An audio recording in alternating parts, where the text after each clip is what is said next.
gbogbo ìràwọ̀ pátá ẹ wá gbọ́ ohun tó fẹ́ ṣẹlẹ̀ lọ́jọ́ tòní gangan tí ń ṣe ọjọ́ Sunday September 21 ọdún 2025 tá wà nú ẹ̀ yìí. Mo kí Ọlọ́run ọba, mo ṣèbà Olódùmarè, ìbà akọ́dá ayé, ìbà ṣẹ̀dá ọ̀run, mo ṣèbà Ọ̀rúnmìlà atórí ẹni tí ò sunwọ̀n ṣe, mo júbà ọkùnrin,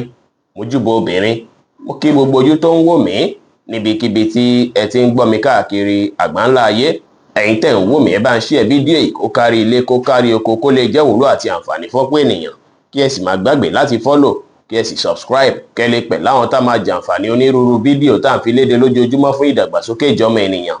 Ẹ̀yin oníràwọ̀ iná tó kanranyan Aries tàbí láàrin March 21 sí April 20 lọ́jọ́ tòní ẹ máa rí ìrọ̀rùn, ẹ máa rí ìdùnnú, ẹ sì máa rí fọkànbalẹ̀. Láti bíjọ́ mẹ́ta ni tension ti wà lọ́kàn yín, tẹ́ ti ń stress ara yín rẹpẹtẹ, ṣùgbọ́n lọ́jọ́ tòní ọkàn yín máa balẹ̀ pẹ̀sẹ̀, tó sì jẹ́ pé ó máa wùn yín láti lákòókò àti ìgbà pẹ̀lú àwọn olólùfẹ́ yín. Ó dára kẹ́ ṣe bẹ́ẹ̀, kẹ́ rí dájú pé ẹ kọbi ara sí mọ̀lẹ́bí dáadáa lọ́jọ́ tòní. Ẹ bá àwọn èèyàn sọ̀rọ̀ pẹ̀lú ìfẹ́, kí ẹ bá wọn ṣe pẹ̀lú àwàdà àti ẹ̀rín, kẹ́ sì rí dájú pé ẹ ṣe gbogbo nǹkan tá mú kí inú yín dùn, káyọ̀ yín kún lè ní pátá. Aago 9 láàárọ̀ sí aago 11 láàárọ̀ jí àkókò èyí tó dára jù fún yín tí ń ṣe lucky hour fún yín lénìí. Ẹ̀yin oníràwọ̀ erùpẹ̀ alámọ̀ Taurus tàbí láàrin April 21 sí May 20, àwọn nǹkan tí ó tọ́, àwọn nǹkan tó dàbí àwọn èròǹgbà tí ó tọ́ kò ní gbalẹ̀ lọ́kàn yín rárá lọ́jọ́ tòní. Lọ́jọ́ tòní àwọn ìbí ìgbà pé kẹ́ tún ṣàtúntò ìgbésí ayé yín, kẹ́ tún ṣàtúnṣe ìgbésí ayé yín. Ó dára kẹ́ wòye sí ìgbésí ayé yín dáadáa lọ́jọ́ tòní, kẹ́ wo bí tẹ́ fi bẹ́ẹ̀ kọbi ara sí dáadáa láti jọ́ mẹ́ta. Bóyá àyè nǹkan tẹ́ fẹ́ rà ni, bóyá àyè mọ̀lẹ́bí lẹ̀ kọbi ara sí,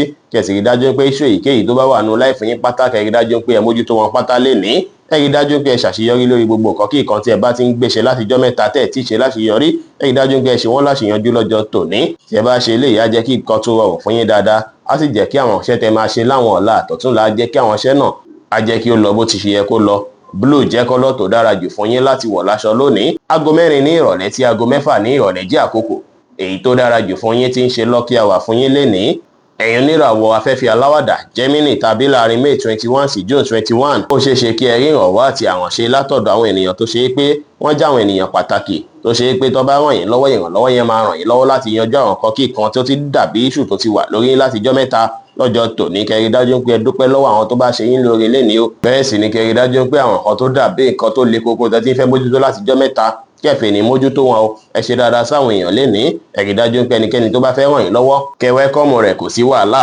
Aago 4 ní ìrọ̀lẹ́ sí aago 5 ní ìrọ̀lẹ́ jẹ́ àkókò èyí tó dára jù fún yín tí ń ṣe lucky hour fún yín lénìí, tí kọ́lọ̀ purple sì jẹ́ kọ́lọ̀ èyí tó dára jù fún yín láti wọ̀ láṣọ ní ọjọ́ tòní. Ẹ̀yin oníràwọ̀ omi agbára Cancer tàbí láàrin June 22 sí July 22 lọ́jọ́ tòní ẹ máa ní ìdáraẹnilójú nínú ara yín púpọ̀, tó sì jẹ́ pé ẹ máa tún wà determine púpọ̀ téyì sì máa ràn yín lọ́wọ́ láti lè pilẹ̀ àwọn nǹkan kíkan tó ṣe é pé ó lè bí ìdàgbàsókè lórí ọ̀rọ̀ owó àti lórí ọ̀rọ̀ iṣẹ́ fún yín lọ́jọ́ tòní. Léni ẹ gbájúmọ́ àwọn nǹkan tó ṣe é pé ẹ ti ń ṣe láti jọ́ mẹ́ta tẹ́ ẹ̀ tí ṣe láṣeyanjú, kẹ́ mójútó wọn, kẹ́ ṣe wọ́n láṣeyanjú. Bẹ́ẹ̀ sì ni kẹ́ rí dájú pé ẹ ṣe nǹkan yín létò ètò èyí á bí kẹ́ àṣeyọrí tètè wáyé fún yín. Lónìí kẹ́ rí dájú pé ẹ ṣe dáadáa sáwọn ènìyàn, ẹ ní ìrẹ̀lẹ̀, bẹ́ẹ̀ sì lẹ́tún lómìnira láti káàkiri lọ́bikíbi láti lọ wá ọrẹ lónìí, kò sí wàhálà. Yẹ́lò jẹ́ kọ́lọ̀ tó dára jù fún yín láti wọ̀ láṣọ lónìí. Aago 2 kọjá 30 ìṣẹ́jú ní ọ̀sán sí aago 4 ní ọ̀sán jẹ́ àkókò èyí tó dára jù fún yín tí ń ṣe lucky hour fún yín lénìí. Ẹ̀yin oníràwọ̀ iná tó gbóná riri Leo tàbí láàrin July 23 sí August 22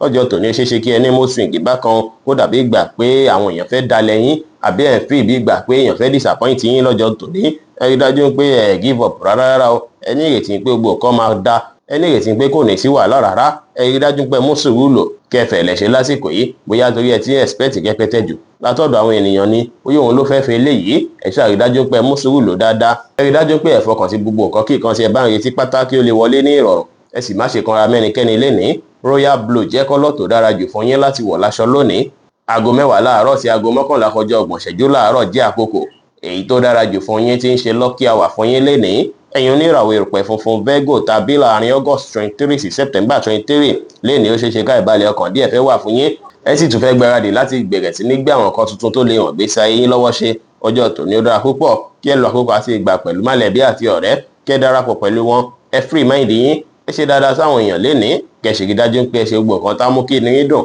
káyọ̀ yín kún lénìí pátá. Purple jẹ́ kọ́lọ̀ tó dára jù fún yín láti wọ̀ láṣọ lónìí. Aago 2 ní ọ̀sán sí aago 3 ní ọ̀sán jẹ́ àkókò èyí tó dára jù fún yín tí ń ṣe lucky hour fún yín lénìí. ẹ̀yin oníràwọ̀ afẹ́fẹ́ márìmífín Libra tàbí láàrin September 24 sí October 23 ọkàn yín á balẹ̀ pẹ̀sẹ̀ àyíká yín á gbalẹ̀ fún ìrọ̀rùn ó dára kẹ́ lọ ọkọ̀ àti ìgbà pẹ̀lú àwọn olólùfẹ́ yín ìyẹn á bí kí àárín yín kó túbọ̀ gùn régé dáadáa sí i tó bá ṣe é pé àwọn nǹkan tó dàbí aáwọ̀ ti wà láàrin yín tẹ́lẹ̀ ẹ fà àkókò yìí kẹ́ fi wòye sí dáadáa kẹ́ sì rí dájú pé ẹ wá bí gbogbo ẹ̀ ṣe fẹ́ yanjú pátápátá ó tún wá ṣeéṣe lọ́jọ́ tòní kára yín má fi bẹ́ẹ̀ yà gágá tó bí ẹ ti ṣe ń fẹ́ ṣùgbọ́n ẹ má ṣe ròyìn ròyìn àkókò yìí ló fẹ́ rí bẹ́ẹ̀ ẹ rí dájú pé ẹ ṣàwọn nǹkan tá mú kí inú yín dùn káyọ̀ yín kún ẹ rí dájú pé ẹ fi ọgbọ́n àtòyé tọ́lọ́run fún yín ṣe ohunkóhun pínkì jẹ́ kọ́lọ́ tó dára jù fún yín láti wọ̀ láṣọ lónìí aago 2 ní ọ̀sán sí aago 3 ní ọ̀sán jẹ́ àkókò èyí tó dára jù fún yín tí ń ṣe lucky hour fún yín lénìí ẹ̀yin oníràwọ̀ omi tútù Scorpio tàbí láàrin October 24 sí November 22 ẹ rí dájú pé ẹ lọ́pọlọ pípé yín lórí ohunkóhun lọ́jọ́ tòní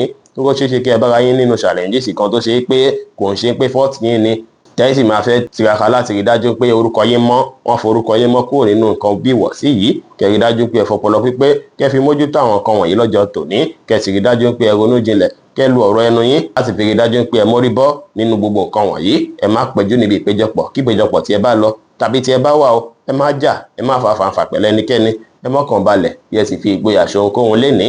white jẹ́ kọ́lọ́ tó dára jù fún yín láti wọ̀ láṣọ lónìí aago 9 láàárọ̀ sí aago 11 láàárọ̀ jí àkókò èyí tó dára jù fún yín tí ń ṣe lucky hour fún yín lénìí ẹ̀yin oníràwọ̀ inú àtùpà Sagittarius tàbí láàrin November 23 sí December 22 ènìyàn kan lè fẹ́ take advantage yín lọ́jọ́ tòní wọ́n lè fẹ́ take yín for granted bákan wọ́n lè fẹ́ wò pé lágbájá ìtì láwọ́ jù jẹ́ ká bá a lábẹ́rẹ̀ epo ti pọ̀ jù lọ́wọ́ ẹ̀ jẹ́ ká bá a láwọ̀ rẹ̀ ó dára púpọ̀ kí ènìyàn láwọ́ látàrí pé àwọn míì wà tó ṣe pé èèyàn dáadáa ni wọ́n tó wà láyé kéèyàn ó sì jẹ́ pé wọ́n nílò ìrànlọ́wọ́ ṣùgbọ́n lọ́jọ́ tòní ẹ rí dájú pé ẹ báláǹsì rẹ o láàrin bẹ ṣe ń lawọ́ bẹ ṣe ń ṣe dáadáa sáwọn èèyàn àti láàrin bẹ ṣe ń kọ́ bá ti ń sẹ́ pé mi ní ṣéǹjì pọ̀ àti bẹ́ẹ̀ bẹ́ẹ̀ lọ lọ́jọ́ tòní kẹmọ̀dájú pé gbogbo èèyàn kọ́ ni wọ́n máa appreciate dáadáa tẹ bá ń ṣe o tó sì jẹ́ pé àwọn míì ó ṣeé ṣe kọ́kọ́ fẹ́ máa mú yín nìkan kọ́ fẹ́ máa fi gba tọwọ́ yín lẹ́ni ó ṣeé ṣe kí irúfẹ́ nǹkan báyìí wá wáyé tó sì máa fẹ́ jẹ́ kí módù yín rí bákan tẹ máa fẹ́ wò ó gbódà gbèmí ní máa ṣàánú mọ́ ẹ rí dájú pé ẹ báláǹsì gbogbo nǹkan yín pátápátá lọ́jọ́ tòní kẹ má tàṣejù bo ohunkóhun